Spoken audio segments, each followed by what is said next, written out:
At the onset of this unit, we studied the concept of area and perimeter of a rectangle.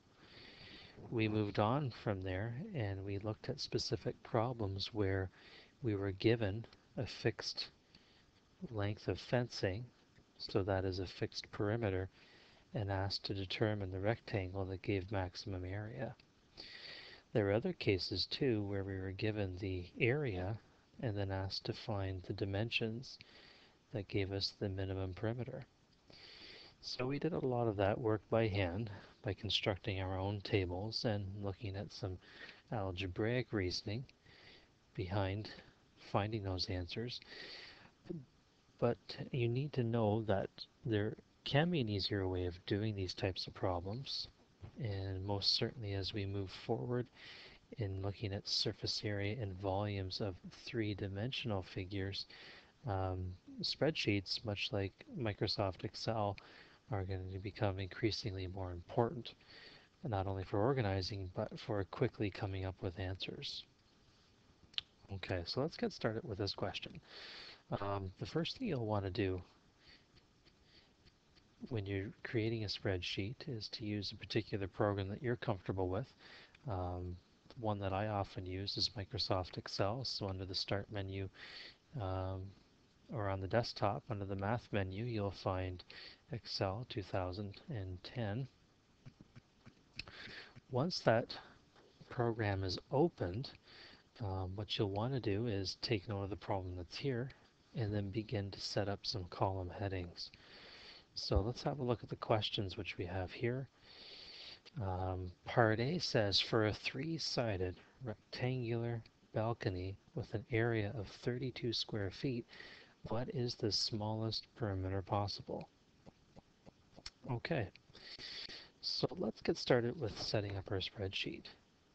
So within the first column, I think what we'll do is we'll title it rectangle because we're going to construct several rectangles with different dimensions and obviously with different perimeters, but all having the same area of 32 square feet. The next column we'll entitle it as the width. And given our dimensions, the units are feet. The next column we'll title it length. The column D we'll title it perimeter.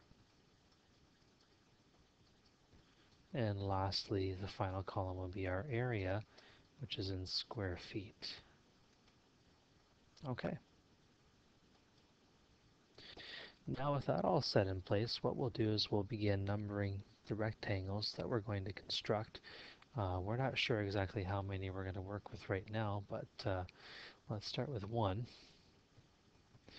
And from there, what we'll do is we'll set the width of our rectangle. Now we can set it at any particular increment. We could go up by 0.5s, we could go up by units. For the sake of this example, we'll start with 1, or 1 foot. The area is given as 32 square feet. So the length is going to end up being the area divided by the width, because recall that area is length times width. And when we do work with that calculation, what we're going to do is to rearrange that formula. So that is to say that the length is going to be equal to the area divided by the width.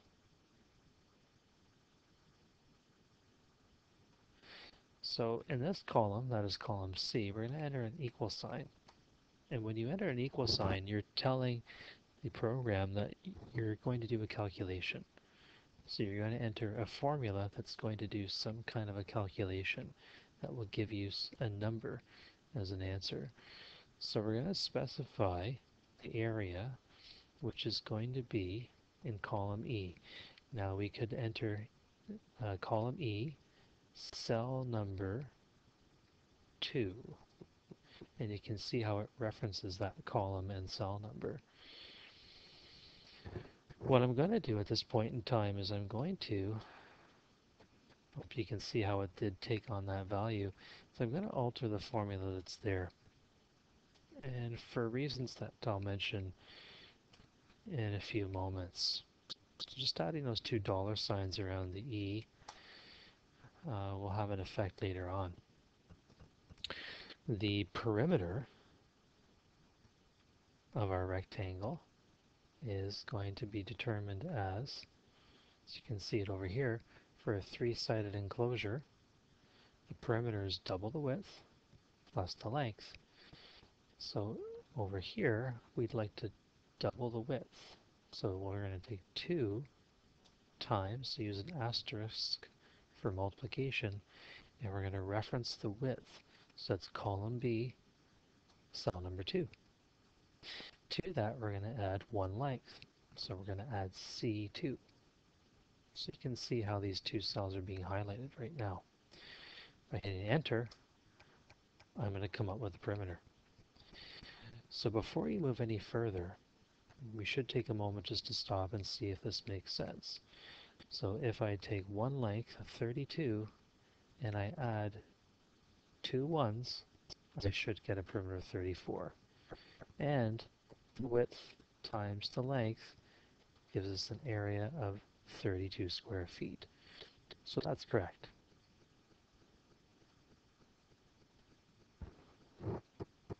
Moving forward, we could continue the same thing by simply entering values and more formula as we go through. But that's something that we don't necessarily need to do. In this cell, what I'm going to do is I'm going to enter another formula. In order to create the next rectangle number, I'm going to add 1 to the previous cell number. So column A, cell number 2. So 1 plus 1 would give us 2. If I highlight that up here in the formula bar, you can see the formula that we've used. The interesting thing about doing that, it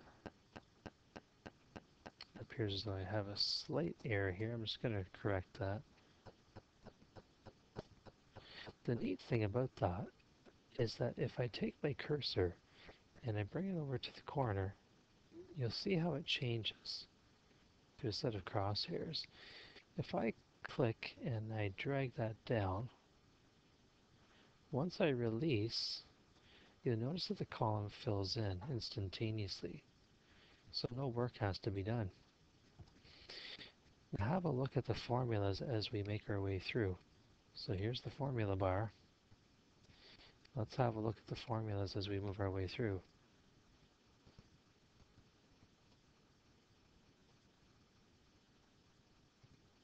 Notice the changes? You can always see the cell number being increased, or sorry, the rectangle number being increased by 1, all because we made use of a simple formula. So in about a minute and a half, this video session will close. I'm going to keep it to a respectable length for YouTube postings, and then I'll pick up the instruction in the second video of this series. The width, on the other hand, we selected our own width, so it would make sense to create a formula that we could use to increase the width by a single unit each time. So I'll take 1 foot, and to that I'll add the width of the previous rectangle, which is cell B2. I'm going to click on that cell.